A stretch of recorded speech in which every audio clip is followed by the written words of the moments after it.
नमस्कार प्यारे बच्चों, कैसे आप सभी। स्मार्ट कोचिंग इंस्टीट्यूट के इस वीडियो में आपका स्वागत है। आज हम जनरल नॉलेज के कुछ क्वेश्चंस अटेम्प्ट करने वाले हैं। इसमें ये questions class first to fifth के लिए काफ़ी इंपॉर्टेंट क्वेश्चंस हैं। 25 टॉप एमसीक्यू हम करने वाले हैं और ये टॉप एमसीक्यू बेस्ड होंगे हमारे आज स्वतंत्रता सेनानियों के ऊपर। ठीक है प्यारे बच्चों, तो चलिए शुरू करते हैं अपने इस वीडियो को और चलते हैं पहले क्वेश्चन की तरफ। हमारा पहला क्वेश्चन है, the first Indian to be elected to the House of Common was. Bharat का पहला भारतीय कौन था जो हाउस ऑफ कॉमन के लिए चुना गया था। तो प्यारे बच्चों, हाउस ऑफ कॉमन के लिए पहला व्यक्ति जो था हमारा, उसे चुना गया था बाल गंगाधर तिलक, लाला लाजपत राय, एम.के. गांधी या दादा भाई नौरोजी। इसका राइट आंसर प्यारे बच्चों दादा भाई नौरोजी है। दादा भाई नौरोजी को फर्स्ट हाउस ऑफ कॉमन के लिए चुना गया था। फर्स्ट इंडियन थे वो जिन्हें हाउस ऑफ कॉमन के लिए चुना गया। अगले क्वेश्चन की तरफ चलते हैं हम। Question number 2, Dadabhai Naoroji was known as dash of India. Dadabhai Naoroji को भारत का डैश कहा जाता था, मतलब दादा भाई नौरोजी को भारत का क्या कहा जाता था। ग्रैंड ओल्ड मैन, बापू, चाचा या लोकमान्य तिलक। तो प्यारे बच्चों, इसका राइट आंसर है ऑप्शन बी, दादा भाई नौरोजी को बापू कहकर पुकारा जाता था। आप एकदम सही हैं। महात्मा गांधी को भी बापू कहा गया है, पर महात्मा गांधी से पहले, उनके भारत आने से पहले दादा भाई नौरोजी, जिन्हें कांग्रेस का स्थापना करने वाला व्यक्ति भी कहा जाता है, स्थापक भी कहा जाता है, उन्होंने कांग्रेस की स्थापना की थी, तो दादा भाई नौरोजी को बापू के नाम से जाना जाता है। नेक्स्ट क्वेश्चन की तरफ चलते हैं हम। Who dropped bomb on Central Legislative Assembly? Central Legislative Assembly में बम किसने गिराया था। इसके ऑप्शंस हैं, option A C Rajagopalachari, option B Lala Lajpat Rai, option C Ishwar Chandra Vidyasagar. तो प्यारे बच्चों, इसका राइट आंसर है ऑप्शन डी, भगत सिंह। भगत सिंह ने सेंट्रल लेजिस्लेटिव असेंबली में बम गिराया था। ठीक है प्यारे बच्चों, नेक्स्ट क्वेश्चन की तरफ चलते हैं हम। Who gave the slogan इनकलाब जिंदाबाद। इनकलाब जिंदाबाद का नारा किसने दिया था। Option A Subhash Chandra Bose, option B Bhagat Singh, option C M K. Gandhi या ऑप्शन डी बी.आर. अम्बेडकर। तो प्यारे बच्चों, इसका राइट आंसर भी ऑप्शन बी है, भगत सिंह। भगत सिंह ने ही ये नारा भी दिया था, इनकलाब जिंदाबाद का। अगले क्वेश्चन की तरफ चलते हैं हम। Which among the following title was not given to Bhagat Singh. निम्न में से कौन सी उपाधि, उपाधि मतलब नाम होता है, भगत सिंह को नहीं दी गई थी। ऑप्शन ए शहीद ए आजम, ऑप्शन बी शहीद, option C prince of martyrs, option D lion of Punjab. तो प्यारे बच्चों, शहीद ए आजम तो उन्हें दी गई थी, शहीद भी उन्हें पुकारा जाता है, प्रिंस ऑफ मार्टायर्स भी उन्हें पुकारा जाता है, पर लॉयन ऑफ पंजाब की उपाधि उन्हें नहीं दी गई थी। तो इसका राइट आंसर होगा लॉयन ऑफ पंजाब। ठीक है प्यारे बच्चों, अगला क्वेश्चन है हमारा। Mohandas Karamchand Gandhi followed the practice of dash to get his demands met. Mohandas Karamchand Gandhi ji के द्वारा अपनी मांगों को मनवाने के लिए डैश अभियान चालू किया गया था। मोहनदास करमचंद गांधी एक्चुअली में महात्मा गांधी का ही पूरा नाम है, आप सभी को मालूम ही होगा। तो उन्होंने अपनी मांगों को मनवाने के लिए आखिर कौन से हथियार का इस्तेमाल किया था, आखिर वो क्या करते थे। क्या उन्होंने कोई डेमोन्स्ट्रेशन किया, स्वराज्य किया, नॉन वायलेंस किया या वायलेंस किया। तो इसमें से सबसे सुटेबल आंसर जो है वो नॉन वायलेंस पर था। वो अहिंसा के पुजारी थे, अहिंसा के द्वारा उन्होंने भारत को आज़ादी दिलाने का प्रयास किया। Non violence is the right answer. Next question की तरफ चलते हैं हम। Who started Indian National Army. Azad Hind Fauj का गठन किसने किया था। Option A Subhash Chandra Bose, option B Motilal Nehru, option C Bal Gangadhar Tilak, option D Ishwar Chandra Vidyasagar. तो प्यारे बच्चों, इसका राइट आंसर जो होगा वो होगा ऑप्शन ए सुभाष चंद्र बोस जो थे, उन्होंने आज़ाद हिंद फौज का गठन किया था। भारत से निकलकर ये रशिया की तरफ गए थे, उसके बाद जर्मनी गए, जर्मनी से जापान, जापान से म्यांमार, म्यांमार में जाकर इन्होंने अपनी आज़ाद हिंद फौज का नेतृत्व किया और भारत की ब्रिटिश सरकार के खिलाफ इन्होंने दूसरे विश्व युद्ध में अपनी इस फौज का इस्तेमाल किया। अगले क्वेश्चन की तरफ चलते हैं हम। Which among the following slogan is not given by Gandhi ji? निम्न में से कौन सा नारा गांधी जी के द्वारा नहीं दिया गया था? दिल्ली चलो, हेट सिंध, नॉट द साइनर, do or die, quit India. तो प्यारे बच्चों ये ऑप्शन बी जो है, हेट सिंध नॉट द सेना, ये स्लोगन जो है, ये नारा जो है गांधी जी के द्वारा नहीं दिया गया था। नेक्स्ट क्वेश्चन की तरफ चलते हैं अपने। The first Indian to demand swaraj, सबसे पहले किस भारतीय ने स्वराज की मांग की थी? तो सबसे पहले तो बच्चों मैं आपको ये बता दूं कि स्वराज का मतलब क्या होता है। स्वराज का मतलब होता है आज़ादी। तो आज़ादी की मांग सबसे पहले किसके द्वारा की गई? Option A Vipin Chandra Pal, option B Aurobindo Ghosh, option C C R Das. C R Das actually में चित्तरंजन दास जी है पूरा नाम इनका। ऑप्शन डी दादा भाई नेहरू। तो प्यारे बच्चों सबसे पहले स्वराज की मांग जो थी वो दादा भाई नेहरू जी के द्वारा की गई। इन्होंने ही देश की आज़ादी को सबसे पहले मांगा था अंग्रेजों से। अगले क्वेश्चन की तरफ हम आ गए हैं। Who gave the slogan Swaraj is my birth right and I shall have it? स्वतंत्रता मेरा जन्मसिद्ध अधिकार है और मैं इसे लेकर रहूंगा, ये नारा किसके द्वारा दिया गया था? Option A Subhash Chandra Bose, option B Bhagat Singh, option C Lala Lajpat Rai, option D Bal Gangadhar तिलक। तो प्यारे बच्चों इसका जो राइट आंसर होगा वो ये होगा, बाल गंगाधर तिलक ने ये नारा दिया था। बाल गंगाधर तिलक के द्वारा कहा गया था कि स्वतंत्रता मेरा जन्मसिद्ध अधिकार है और मैं इसे लेकर ही रहूंगा। ये नारा इन्होंने अंग्रेजों के खिलाफ दिया था ताकि हमारे जो आज़ादी का जो आंदोलन है उसे आगे बढ़ाया जा सके। नेक्स्ट क्वेश्चन की तरफ चलते हैं हम।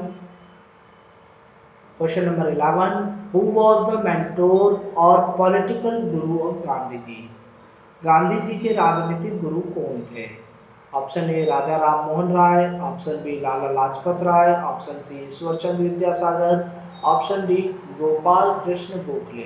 तो प्यारे बच्चों मैं आपको बता दूं कि गांधी जी के एक राजनीतिक गुरु थे जिन्होंने उन्हें भारत के अंदर बुलाया था और भारत में आंदोलन करने के लिए प्रेरित किया था, मोटिवेट किया था। तो इसका राइट आंसर जो है वो है गोपाल कृष्ण गोखले, ऑप्शन डी। गोपाल कृष्ण गोखले जी ने उन्होंने गांधी जी का मार्गदर्शन किया था, उन्हें राजनीति के गुण बताए थे, भारत की समस्याओं के बारे में अवगत कराया था। अगले क्वेश्चन की तरफ हम चलते हैं। Question number 12, Punjab Kesari is the name given to, Punjab Kesari नाम की उपाधि किसे दी गई थी? Option A Vipin Chandra Pal, option B Lala Lajpat Rai, option C Ajit Singh, option D B R Ambedkar. तो प्यारे बच्चों का राइट आंसर जो है वो लाला लाजपत राय है। लाला लाजपत राय उन पहले स्वतंत्रता सेनानियों में से हैं जिन्होंने भारत की आज़ादी के लिए सबसे पहले अपना बलिदान दिया। तो लाला लाजपत राय को पंजाब केसरी के नाम से जाना जाता है। नेक्स्ट क्वेश्चन की तरफ हम चलते हैं। द स्लोगन ऑफ दिल्ली चलो वाज गिवन बाय, दिल्ली चलो नारा किसके द्वारा दिया गया था? तो प्यारे बच्चों इसका राइट आंसर जो है सुभाष चंद्र बोस, सुभाष चंद्र बोस के द्वारा दिल्ली चलो का नारा दिया गया था। ठीक है प्यारे बच्चों, अगले क्वेश्चन की तरफ हम चलते हैं। अगला क्वेश्चन है हमारा question number 14, the title of लोक हितवादी वॉज गिवन बाय, लोक हितवादी नाम किसे दिया गया था? ऑप्शन ए गोपाल कृष्ण गोखले को, ऑप्शन बी गोपाल हरि देशमुख को, सी चित्तरंजन दास को, ऑप्शन डी ज्योतिबा फूले को। तो प्यारे बच्चों इसका राइट आंसर है ऑप्शन बी गोपाल हरि देशमुख। ठीक है प्यारे बच्चों, नेक्स्ट क्वेश्चन की तरफ चलते हैं। हु इज नॉन एज शहीद आजम, शहीद आजम किसे कहकर पुकारा जाता है? Option A Sukhdev, option B Rajguru, option C Bhagat Singh या ऑप्शन डी राम प्रसाद बिस्मिल। प्यारे बच्चों, मैंने आपको पहले भी क्वेश्चंस में बताया कि शहीद भगत सिंह को शहीद आजम कहकर पुकारा जाता है, तो इसका राइट आंसर ऑप्शन सी होगा, भगत सिंह। अगले क्वेश्चन की तरफ चलते हैं। Who is known as father of Indian constitution? Bharat के संविधान का पिता किसे कहा जाता है? मोतीलाल नेहरू को, जवाहरलाल नेहरू को, महात्मा गांधी को या बी आर अम्बेडकर को? तो आप सबको पता है प्यारे बच्चों कि भारत का जो संविधान है किसने लिखा है? बी आर अम्बेडकर जी ने। तो उन्हें ही भारत के संविधान का पिता कहा जाता है। तो इसका राइट आंसर जो है ऑप्शन डी है। क्या हो गया इसमें? Option D, B R Ambedkar. ठीक है प्यारे बच्चों, नेक्स्ट क्वेश्चन की तरफ चलते हैं हम। The theosophical society in India was founded by? Bharat में द थियोसॉफिकल सोसाइटी का गठन किसके द्वारा किया गया था? ऑप्शन ए दयानंद सरस्वती के द्वारा, ऑप्शन बी एनी बेसेंट के द्वारा, option C Swami Vivekananda, option D colonel Allport के द्वारा। तो प्यारे बच्चों, इसका राइट आंसर है ऑप्शन बी, एनी बेसेंट ने भारत के अंदर द थियोसॉफिकल सोसाइटी का गठन किया था। अगले क्वेश्चन की तरफ आ गए हम। Who lead the foundation of Arya Samaj? Arya समाज की स्थापना किसके नेतृत्व में हुई थी? Option A Dayanand Saraswati, option B Raja Ram Mohan Roy, option C Swami Vivekananda, option D colonel Allport. तो प्यारे बच्चों, इसका राइट आंसर है ऑप्शन ए, दयानंद सरस्वती के द्वारा भारत में आर्य समाज की स्थापना की गई थी। अगले क्वेश्चन की तरफ बढ़ते हैं। Who won the Nobel Prize in 1913 for his book Geetanjali? Geetanjali पुस्तक के लिए किसे 1913 में नोबेल प्राइज मिला था? तो option A Bankim Chandra Chattopadhyay, option B Rabindranath Tagore, option C Aurobindo Ghosh, option D Khan Abdul Ghaffar Khan. प्यारे बच्चों, गीतांजलि पुस्तक जो थी वो रविंद्रनाथ टैगोर के द्वारा लिखी गई थी। रविंद्रनाथ टैगोर को ही 1913 में इस पुस्तक के लिए नोबेल प्राइज दिया गया था। तो इसका राइट आंसर है ऑप्शन बी, रविंद्रनाथ टैगोर। अगले क्वेश्चन की तरफ चलते हैं हम। What was the childhood name of रानी लक्ष्मीबाई? रानी लक्ष्मीबाई के बचपन का क्या नाम था? आप सबने रानी लक्ष्मीबाई के बारे में सुना होगा प्यारे बच्चों। ये 1857 की क्रांति की योद्धा है। इनके बचपन का नाम option A Lakshmi, option B Manikarnika, option C Meenakshi, option D Manu. तो प्यारे बच्चों, इसमें जो राइट आंसर है वो ऑप्शन बी है, मणिकर्णिका उनके बचपन का नाम था। ठीक है प्यारे बच्चों, नेक्स्ट क्वेश्चन की तरफ हम चलते हैं।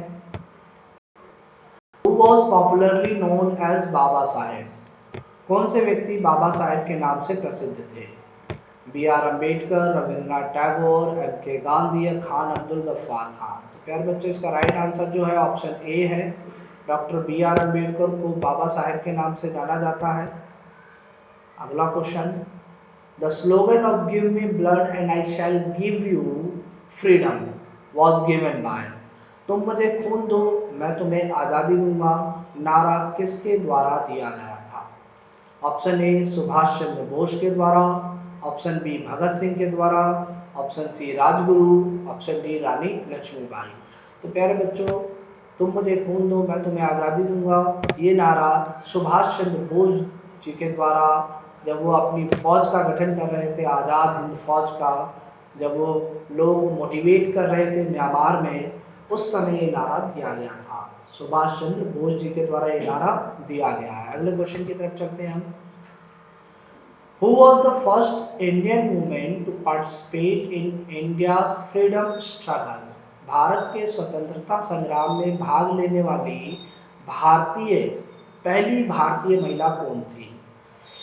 तो इसका ऑप्शन है Mirla Devi, option B Karmavati, option C Sarojini Naidu, option D Rani Laxmibai. तो प्यारे बच्चों, इसका राइट आंसर ऑप्शन सी है, सरोजनी नायडू भारत की पहली भारतीय महिला जिन्होंने स्वतंत्रता संग्राम में भाग लिया। गांधी जी ने नमक आंदोलन चलाया था, उस नमक आंदोलन में सरोजनी नायडू जी और उनकी कुछ महिला मित्र जो उनके साथ आई थी उन सब ने इसमें भाग लिया था, पर सबसे पहले सरोजिनी नायडू ने इसमें भाग लिया। अगले क्वेश्चन की तरफ चलते हैं। Who was the sepoy to participate in India's 1857 revolution? Bharat की 1857 की क्रांति में भाग लेने वाला सिपाही कौन था? Option A Subhash Chandra Bose, option B Lala Lajpat Rai, option C Mangal Pandey, option D Rani Laxmibai. तो प्यारे बच्चों, इसका राइट आंसर जो होगा वो ऑप्शन सी होगा, मंगल पांडे। मंगल पांडे भारत की पहली क्रांति 1857, जिसे हम भारत का पहला स्वतंत्रता संग्राम भी कहते हैं, उसमें भाग लेने वाला पहला व्यक्ति था। पर आंदोलन शुरू होने से पहले ही उनको फांसी दे दी गई थी। हम अगले क्वेश्चन की तरफ चलते हैं। Who gave the slogan आराम हराम है? आराम हराम है नारा किसके द्वारा दिया गया था? ए मोतीलाल नेहरू के द्वारा, ऑप्शन बी जवाहरलाल नेहरू के द्वारा, ऑप्शन सी एम.के. गांधी के द्वारा, या ऑप्शन डी बी.आर. अम्बेडकर के द्वारा। तो प्यारे बच्चों, इसका जो राइट आंसर है वो ऑप्शन बी है, जवाहरलाल नेहरू जी के द्वारा पहली बार आराम हराम है नारा दिया गया था। तो प्यारे बच्चों, उम्मीद करता हूँ कि आपको ये वीडियो काफ़ी पसंद आई होगी, और आज हमने करीब 25 MCQ क्वेश्चंस किए हैं, और इन 25 MCQ क्वेश्चंस में आपने बहुत कुछ जाना है। ठीक है, अगर आप हमारी वीडियो पे नए हैं तो आज ही हमारे चैनल को सब्सक्राइब कीजिए, बेल आइकन को प्रेस कीजिए। आने वाले समय में हम और इससे अच्छे अच्छे वीडियो को अपलोड करने वाले हैं। ठीक है प्यारे बच्चों, तब तक के लिए जय